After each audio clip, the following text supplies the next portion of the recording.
The CBS Radio Mystery Theater presents...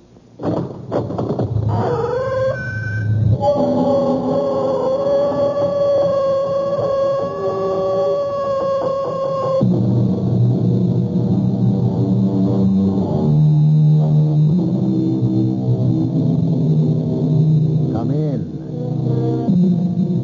Welcome. I'm E.G. Marshall.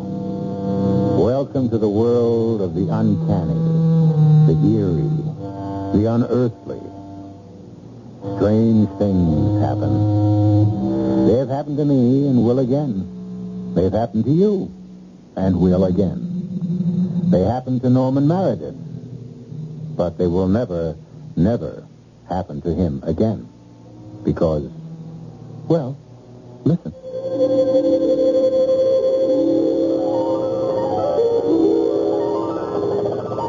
Who are you? How can you ask, Norman? Don't you know me? How would I know you? We've never met. Oh, yes, we have. Norman, dearest heart, I am the woman of your dreams. Your dream woman. Well, why do you hold that knife? That long, sharp carving knife. To kill you, Norman. To kill you.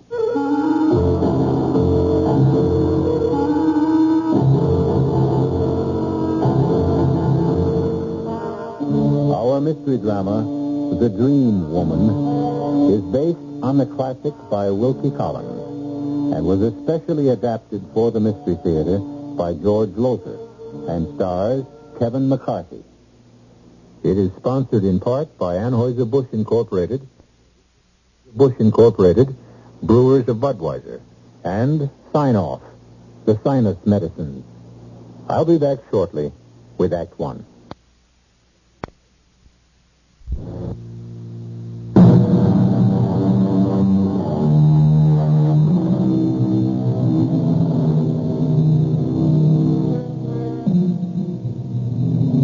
What is a dream? From where does it come? And why? Wiser men than I say that dreams rise like mist out of various levels of the subconscious and the unconscious. But what is the subconscious? What is the unconscious? No one really knows. Oh, there are theories, yes. But no one can say with certainty why we dream. Why, for instance, Norman Meredith dreamed that certain dream. You say you're the woman of my dreams, my dream woman. If that's so, why would you want to kill me with that knife? So you can stay in my world always. Be mine always. No, I don't understand. Only when you are dead, physically dead, can your spirit live, really live. And you come from the spirit world? A spirit world. One of countless spirit worlds. Oh, join me in it now, dearest Norman. Dearest heart. Join me now. No! Yes! No! No! Yes! Norman! Yes! I must kill you, Norman. I'll kill you, Norman. No, Stanley, please don't. Die, Norman. Die, Norman. Die, Norman. Norman, wake up, Norman. Oh. Norman, darling, you've been having a dream, a nightmare. No. Agnes, it's you. Of course, dear. Oh. Now, relax. Oh, that woman. Horrible. Murderous woman with a knife. Dream, sweetheart. Nothing but a terrible dream. No. Now, Norman. I saw her so clearly. Her and the knife. A long carving knife. Razor sharp. Gleaming, and she struck at me with it. Struck. And struck. And struck. Oh, Norman. I thought of clearly, vividly. She was tall, Long blonde hair that fell below her shoulders, a voluptuous figure, and the eyes, light blue, hazel eyes flecked with green. Oh, heaven help me, I'll never be able to get her out of my mind. Oh, she and that knife.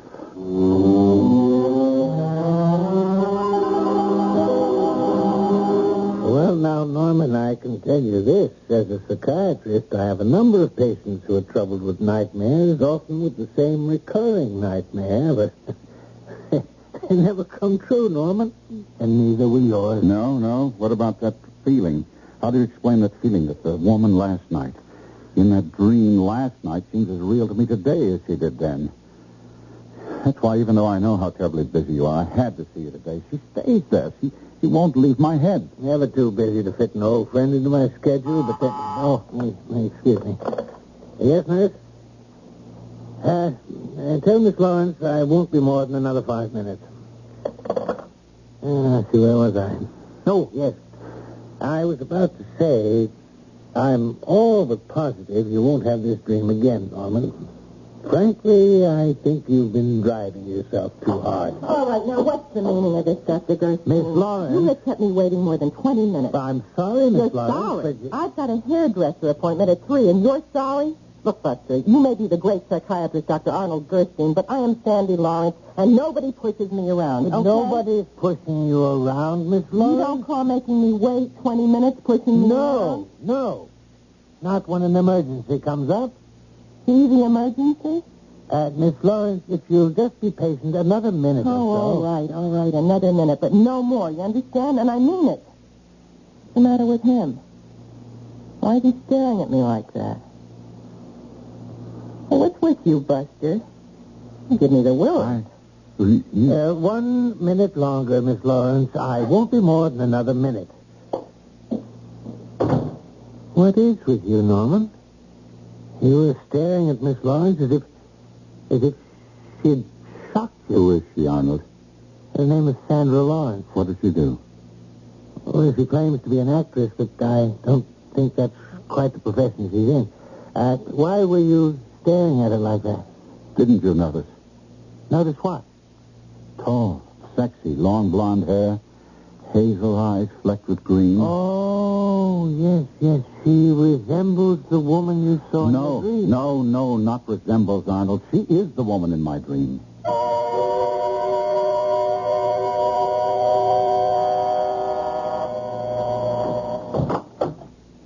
Yeah? My name is Norman Meredith, Miss Lawrence. So? Well, I was wondering if I might talk with you for a few minutes. Well, about what? You selling something? No.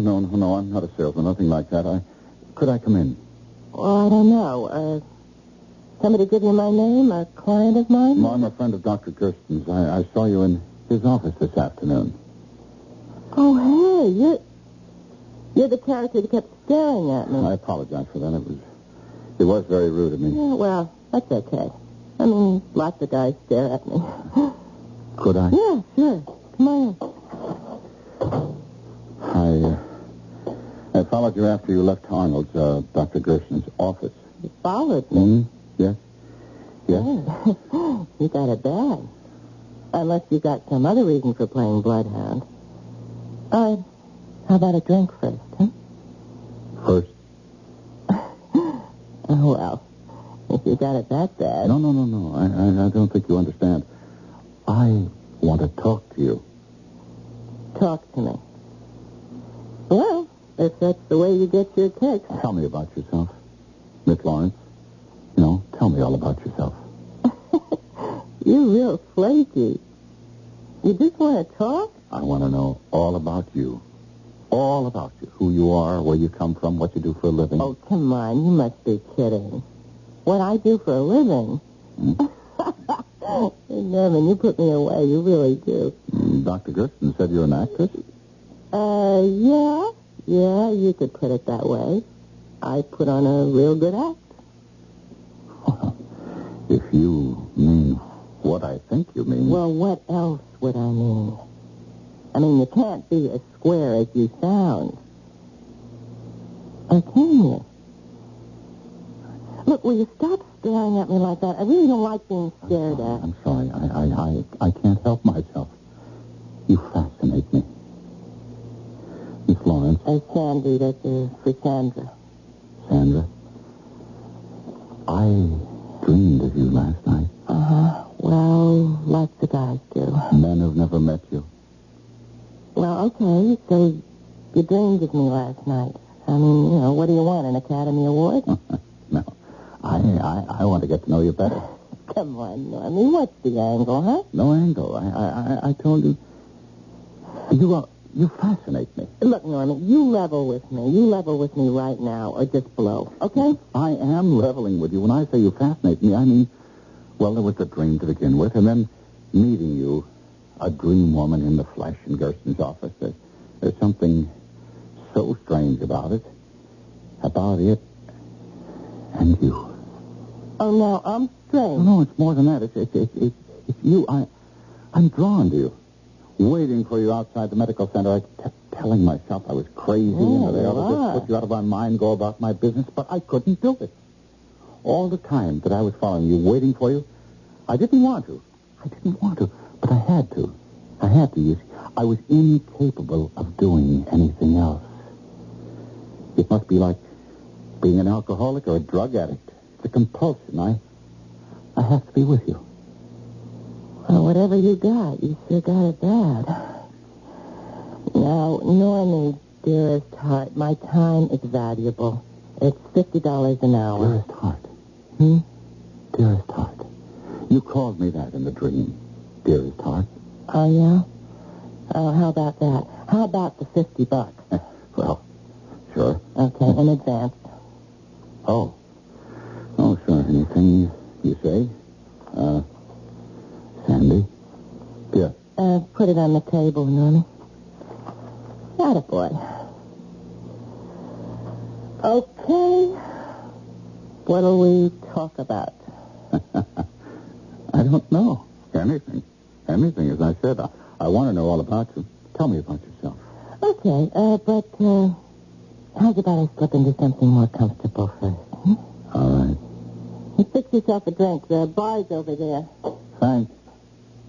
You got any scotch? Yeah, try the shelf under the bar. Okay. Oh. Good Lord. What's the matter? It's knife. It's carving knife. Where did you get it? How do I know? I had it for years. Oh, you fascinated by knives, too?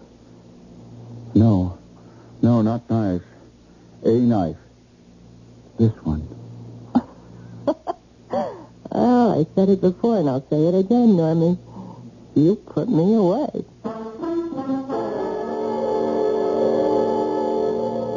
Divorce. You want a divorce, Norman? Yes, Agnes, I do. To marry this tramp? Yes. I can't really believe you're saying this. I can understand you're being fascinated by a woman who resembles the woman you saw in your dream. She is the woman in my dream. I'm in love with her, Agnes. In love? With the kind of woman you tell me she is? Norman, in love? Hopelessly, helplessly, compulsively. I'm gripped by something out of my control. I've tried to fight it, to free myself of it, and I can't. Agnes, I can't. But, my darling, you've got to. I love you. Yes, and you love me. I know you do. Yes? We've been married for 20 years, yes. happily married. You can't throw years away like old shoes. Destroy everything we've built together. Everything we've come to mean to each other. I'm powerless to do anything else. Well, I am not. What do you mean?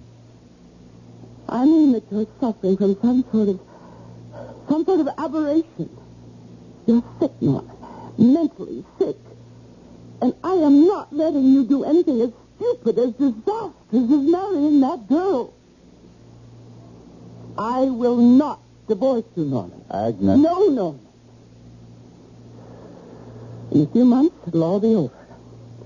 This sudden romance of yours will be dead. Stone cold dead. No. In a few months, I will be stone cold dead.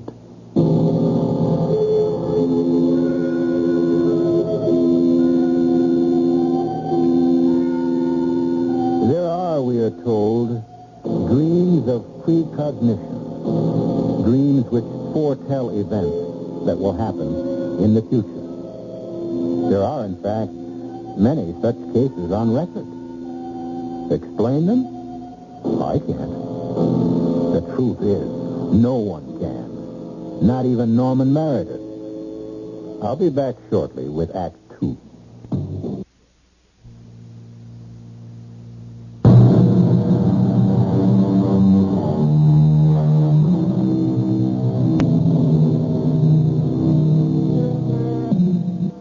And come up with anything but a satisfactory answer.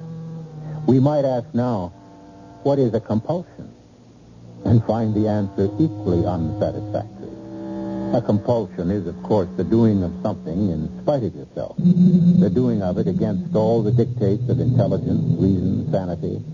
And that is precisely what Norman Meredith, well-to-do stockbroker, finds himself doing in the suite of a palatial hotel in Rome, Italy, close on to 4 o'clock of a summer morning.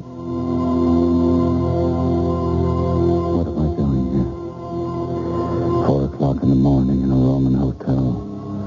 Walking up and down, pacing the floor and talking to myself. Talking to myself like some kind of nut. Some kind... Ah, the prodigal returns. Oh, still awake, Norman? That's right. I haven't been to sleep. Where have you been, Sandy? And that package. What's that package? Oh, a little item I picked up in the flea market around 2 this a.m. Flea markets aren't open at 2 in the morning. Well, they are if you know the right people. Huh? And what creeping things have you been running all over Rome with this time? Answer me, Sandy. Oh, Normie, flake off. I don't have to answer you about it. Oh, yes, you do. No, you don't. I have no hold on you.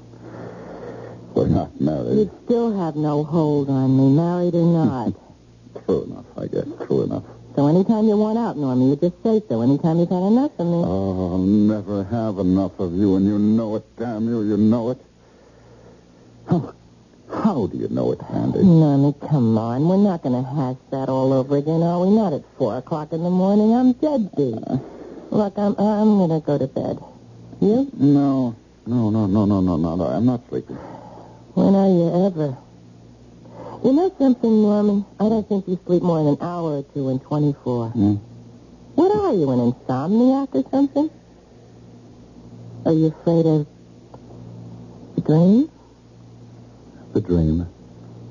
Yeah, the one you had about me. No. Oh, I'm not afraid. Why should I be? I don't know, except you never told me what it was. And you're scared to death. Oh, what, for Pete's sake? Me. You? Would I be here in Rome with you if I was scared of you? Would I have taken you all over Europe these past few weeks if I was scared of you? Oh, not me. Not scared of me in the flesh, me in the dream. Come on, Normie, what happened in the dream? What'd I do? Go to bed, Sandy. Okay.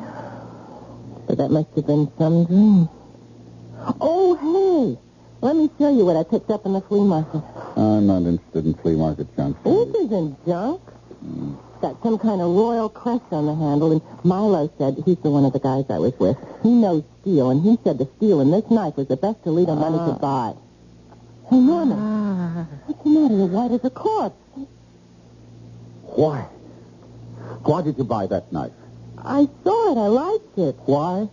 Why did you like it? What's wrong with me wanting a carving knife? Everything. There's everything wrong with you wanting a knife, a carving knife.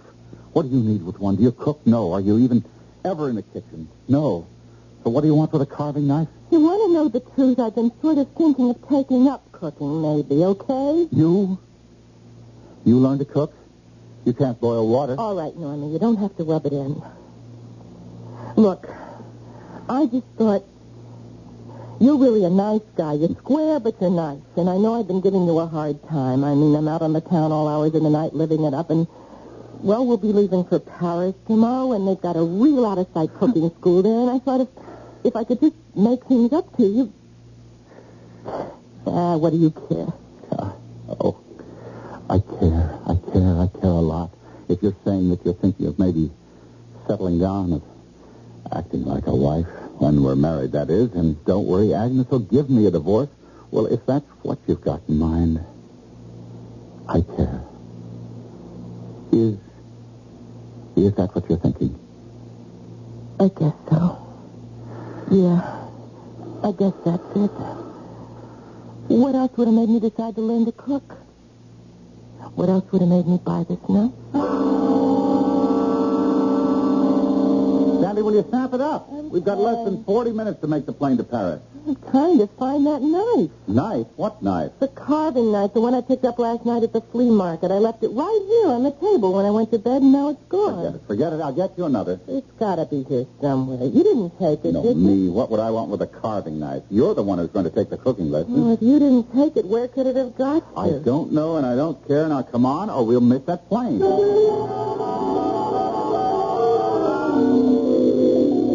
Dryden? Huh? Oh, yes, thanks, Agnes. The Scotch and water is easy on the Scotch. Right.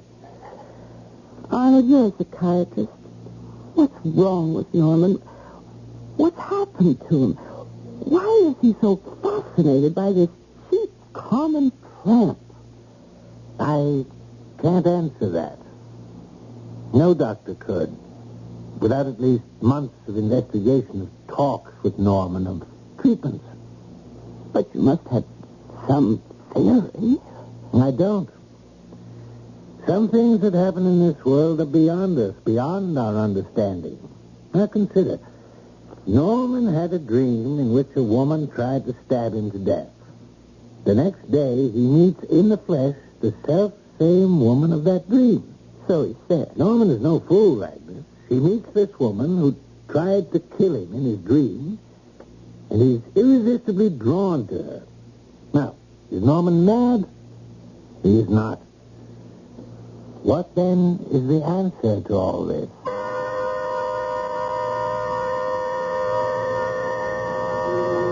Who are you? How can you ask, Norman? Don't you know me? How would I know you? We've never met? Oh, yes, we have. And Norman, dearest heart, I am the woman of your dream. Your dream woman. Why do you hold that knife, that long, sharp carving knife? To kill you, Norman. To kill you. Oh, why would you want to kill me with that knife? So you can stay in my world always. Be mine always. I don't understand. Oh, dearest heart. Join me. Now! No! Yes! No! No! No! Yes! Don't. Yes! The knife. Die, Norman! I can't escape the knife. Die! No! I've got the knife away from you. Now, you die. Norman! Huh? Norman, Huh? stop it! Die. Stop it! Die, damn it. Norman, you're crazy. You've gone crazy. Norman! What? Sandy. What are you, on acid or something? You having a bad trip? No. You know better than to ask. Where am I? What happened? We're in Paris. We're in Paris, France. We've been here for a week. It's 2:30 in the morning, and you've been having a nightmare. And, boy, you nearly killed me. Oh, no. Oh, no. yeah. Look at me. You've ripped my gown. Gown. I'm in pajamas. You're wearing a gown? I just got in. Came into the bedroom, and there you were moaning and tossing. I tried to wake you up, and you attacked me. You grabbed me. You kept trying to look like you were trying to stab me. You said you'd be home early. You said you wanted to be rested, fresh for tomorrow's ceremony at the Curtain Rouge cooking school. Yeah, well, the people I was with, they decided to make a night of it, you know? They're still at it. Me, I broke away, so you see, I am home early, Norman. And stop calling me that. I've asked you a dozen times. Stop calling me Normie. I'm sorry. Honest, I am. Norman, I don't know what it is with me. I mean, I really try to be the way you want me to be, but I don't know what it is. And it's funny because at first I didn't care what you thought, how you felt, but being with you all these weeks, you're really smooth, Norman. You really are. And I'd like to be more than I am for your sake, but there's just something in me. I just can't control it. You too. What do you mean, me too? Oh, you can't help yourself. I can't help myself. We're in the same boat, Sandy, and I have the feeling it's just begun to sink.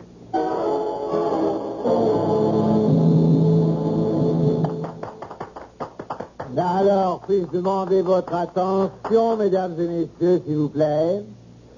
Ah, merci. Today, as the maître of this particular class in cooking here at Le Cordon Rouge, it is, as you know, my pleasure to award prizes to the 3 best students. I'm delighted to see that Monsieur Norman Meredith has accompanied the beautiful Sandra Lawrence today, because to her goes the first prize. Come forward, Sandy. Venez ici, hein, and accept your award. Avec mes compliments, chérie. Oh, thank you, your maître. Thank you very much. Shall I open it so everybody can see what it is? Yes, but of course. Okay. Oh, hey. It's a knife. A beautiful carving knife. Take notice, chérie, the name Le Cordon Rouge inscribed on the handle and your own name on the blade. Monsieur Meredith, are you not proud of Miss Lawrence? Monsieur Meredith, Hey, Norman. are you ill? Norman? No, I just need some fresh air. Excuse me.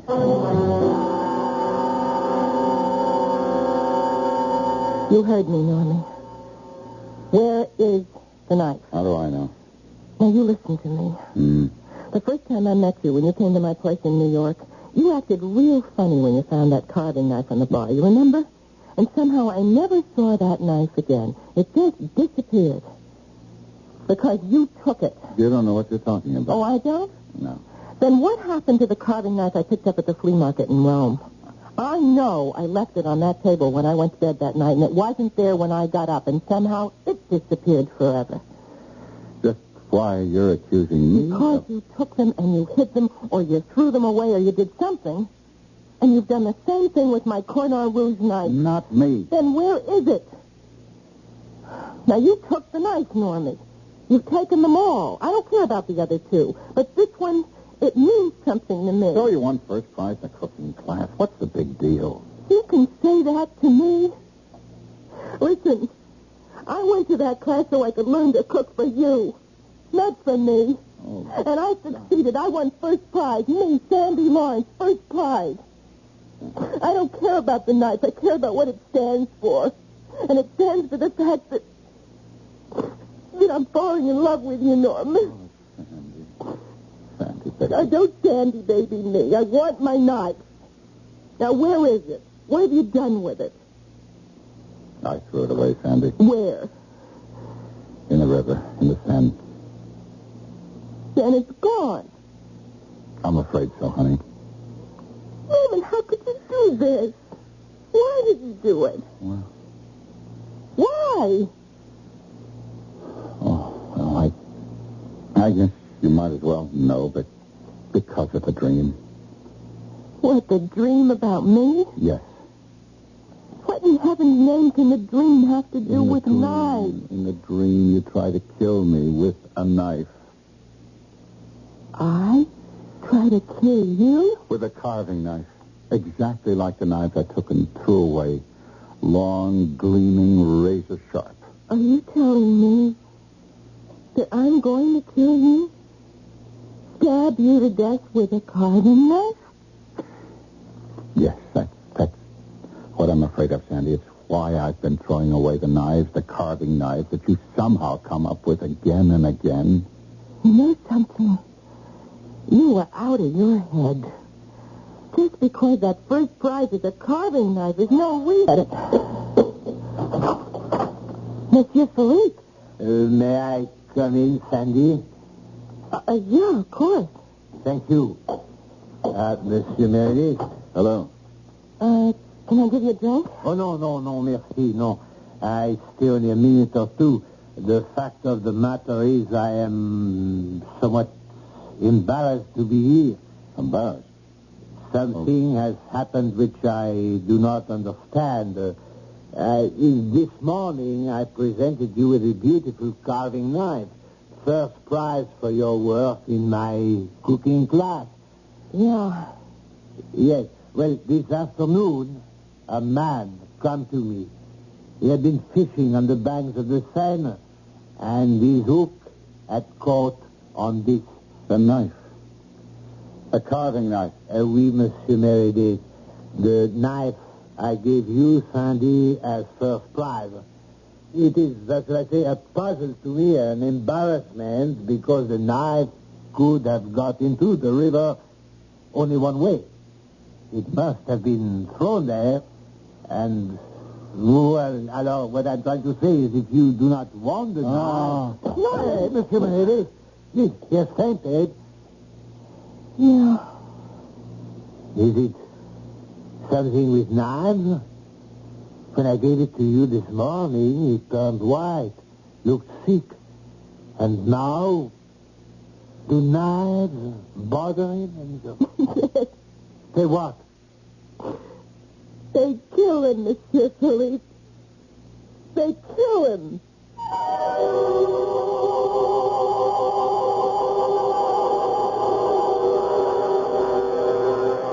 Well, all things considered, I think they'd kill me, too. It is curious, this affinity Sandra Lawrence has for carving knives. Or they for her. I'll return shortly with Act 3. Hi, I'm Goldilocks. Miss Goldilocks, if you please. And I'm a professional taste tester. Here at my taste test laboratory, that's TTL for short, I taste test everything from porridge to diet drinks. Actually, there's not that much taste testing in porridge these days. There used to be, once upon a time. I mean, that's how this Miss got into the biz. But lately it's been diet drinks. I mean, with so many diet drinks going sugar-free, I've been really busy conducting taste tests. A rather unbearable assignment, to be sure. But then I discovered sugar-free diet 7-Up. Fresh, natural, delicious. My only problem is that sugar-free diet 7-Up tastes so good that it broke my Goldilocks diet drink taste-o-meter. Well, sugar-free diet 7-Up certainly has my seal of approval. This one's just right. Here's a timely offer from your participating Culligan man. He will give you a big 34 by 64-inch terry cloth Hey Culligan Man beach towel, a $6.50 value, absolutely free, just for letting him explain Culligan's soft water service in your house. He will show you how to pamper your family with refreshing bathing, lustrous shampoos, and spotless dishes. And your Culligan man offers 3 economical ways for you to enjoy unlimited soft water automatically. You have your choice of portable exchange service, the automatic rental plan, or outright purchase. Don't delay. Get all the interesting facts now. This offer is good while limited supplies last. So, whether you own or rent your home, call your Culligan Man for your free beach towel featuring the famous Culligan Man and Culligan Gal cartoon characters in 3 bright colors yelling, Hey, Culligan Man! 82 degrees at Midway Airport on WBBM Chicago.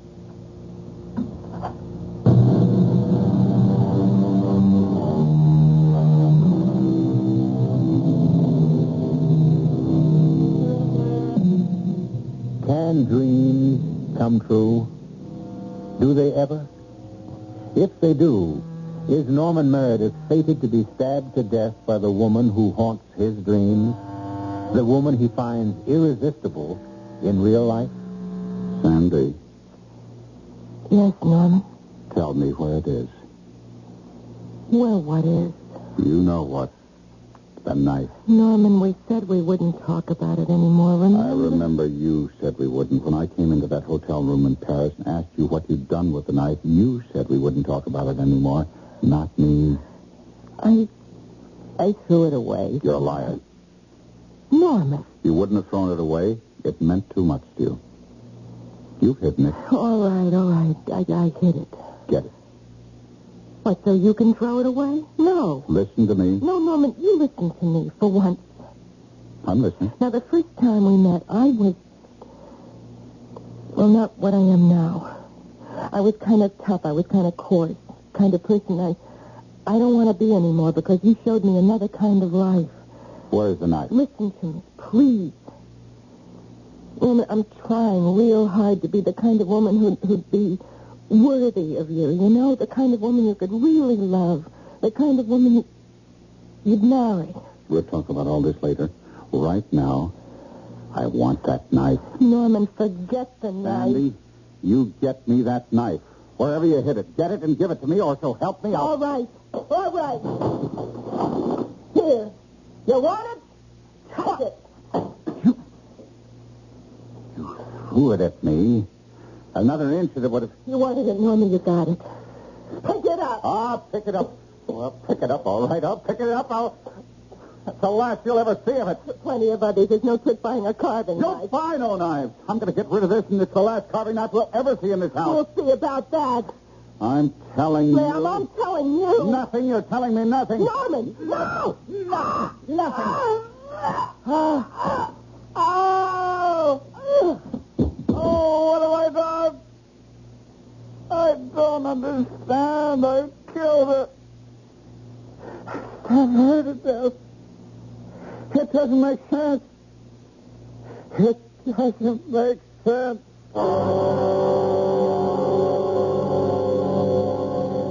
So, Agnes, all I can say is you were right. From the first, right. It was just an aberration or infatuation, maybe. I don't know. Anyway, it's over. Will you take me back? Of course, Norman. I never really let you go. But... Yes. Are you sure it's over? Done. Are you absolutely sure? Oh, yes. I left her this morning. I told her that everything was over between us. Everything. What did she say? Nothing. She must have said something. Nothing. Norman, darling. I'm sorry. No. Oh, you poor dear. You're worn out on the ragged edge. Done for. Through. No. Yes, sir. I've ruined our marriage. Our business. Now, that's nonsense. Never. Our marriage is...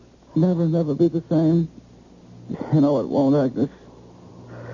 Oh, I did. Leaving you, running off with her.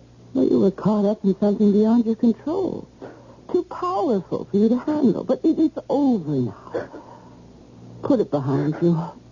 Begin again. I can't. Well, it isn't the end for us, Norman. It is for her. What? It is the end for her. You mean Sandra Lawrence? Well, yes, in a way, I suppose it is. But her kind, she'll get by. She'll start living again. Don't say that. Darling, she will. It isn't all over for her either. It is. I killed her, Agnes. What kind of nonsense are you talking? Norman, we're not going to talk anymore, not now. I got to go out for an hour or two, but while I'm gone, I want you to rest. Now, lie down for a while. Will you do that? Yes. And, if you feel like a snack, ask Nora to fix something for you. Nora? Oh, I haven't had a chance to tell you we have a maid. Nora.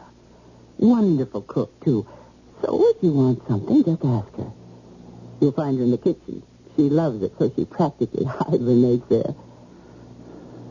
What is it, dear? This isn't a dream, is it? That I'm home with you. I'm not dreaming, am I, Agnes? If you are, it's no nightmare, darling. Isn't it? Isn't it?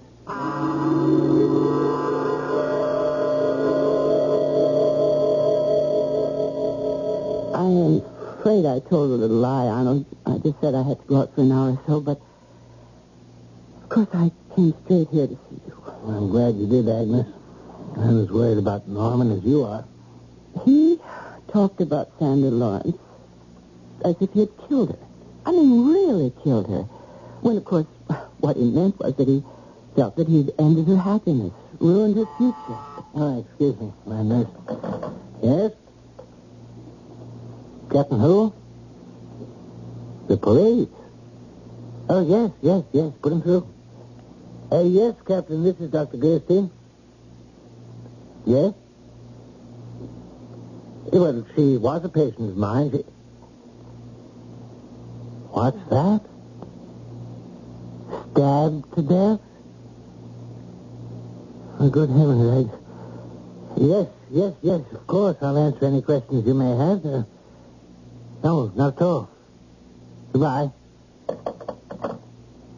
Agnes, you said you left Norman at home? Yes. We'd better go there at once. Why? Arnold, what is it? That was the police.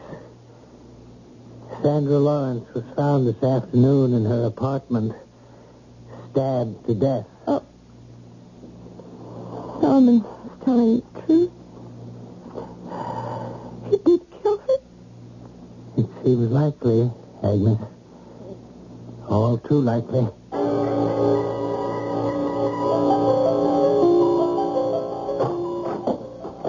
Norman? Oh, he's probably in the bedroom asleep. I'll come with you. No, that's empty.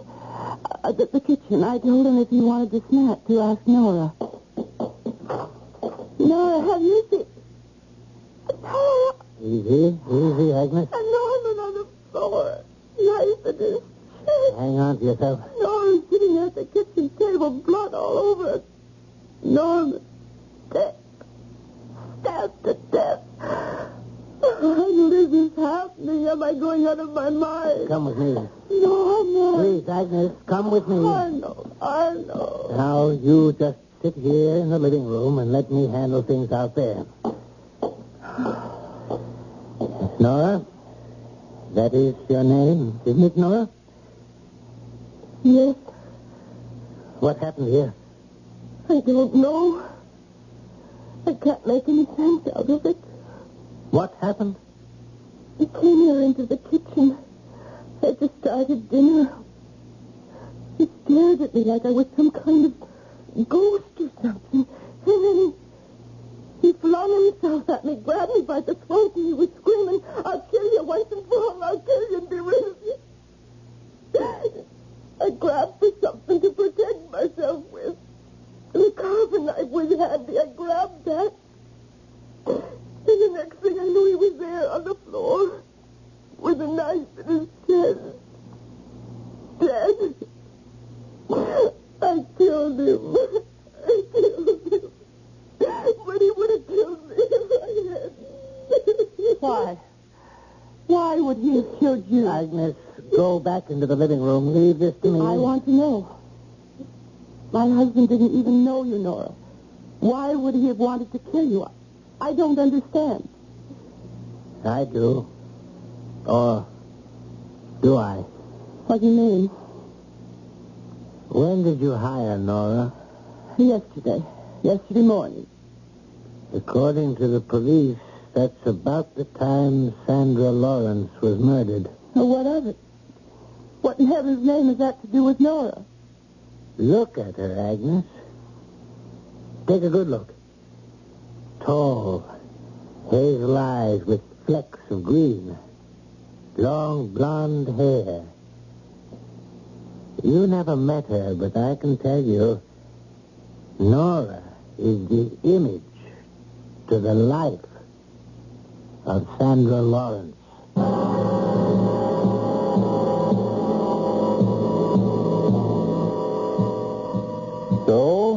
one of those strange twists that fate so often takes, Norman Meredith's nightmare became reality, as he always knew it would. I'll be back shortly, just when you think you've passed away. You'll remember that.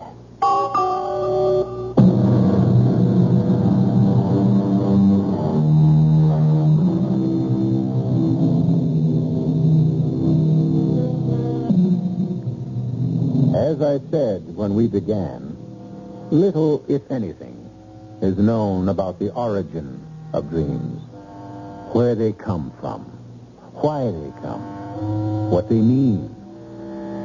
I can only wish, most sincerely, for all your dreams to be happy ones, but I doubt that they will. Our cast included Kevin McCarthy, Teri Keane, Grace Matthews, and Robert Dryden. The entire production was under the direction of Hyman Brown. Now, a preview of our next tale. You're mine, Clark. You gave me your ring. But I told you... Lord, you may play with other women. You may deceive other women. But no man in the history of the world has ever deceived me and lived. I am Venus. I am Aphrodite. But I only... Hundreds, thousands, numberless races of men on this planet have worshipped me under numberless names. And now, I choose you. You must leave this woman. Radio Mystery Theater was sponsored in part by new sugar-free diet 7-Up and Buick Motor Division. This is E.G. Marshall inviting you to return to our Mystery Theater for another adventure in the macabre. Until next time, pleasant dreams.